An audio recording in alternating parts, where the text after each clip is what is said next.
ওজন বাড়ে, মুখের ব্রণ, অবাঞ্ছিত লোম এবং চুল পড়ার সমস্যাটা অনেক বেশি বেড়ে যায়। পলিসিস্টিক ওভারি সিনড্রোম হলো হরমোনের ভারসাম্যহীনতা একটা সমস্যা যেখানে ওভারিতে ছোট ছোট সিস্ট হয়। এটি অনিয়মিত মাসিক হরমোনাল ইমব্যালেন্স এবং ইনসুলিন প্রতিরোধের জন্য হয়। ফলে ওজন বাড়ে, মুখের ব্রণ, অবাঞ্ছিত লোম এবং চুল পড়ার সমস্যাটা অনেক বেশি বেড়ে যায়। সাথে সাথে মানসিক চাপ বাড়ে, আত্মবিশ্বাস কমে এবং ব্যস্ত জীবনে নিজের যত্ন নেওয়াটা অনেক বেশি কঠিন হয়ে পড়ে।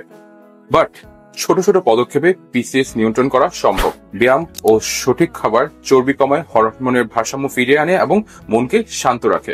তো আর্লি স্টেজে পিসিএস থেকে রক্ষা পাওয়ার জন্য কি কি করা যেতে পারে? সেক্ষেত্রে আপনি রেগুলার এক্সারসাইজ অর জিমে যেতে পারেন এবং পুষ্টিকর খাবার খেতে পারেন। সাথে আপনার মোটিভেশনের জন্য আপনার সেই মুহূর্তগুলো কোনো গ্রুপে বা কমিউনিটির সাথে শেয়ার করতে পারেন, যেখান থেকে আপনি মোটিভেশন পেতে পারেন এবং দরকার লাগলে কোনো বিশেষজ্ঞ গাইনোকোলজিস্টের সাপোর্ট নিন।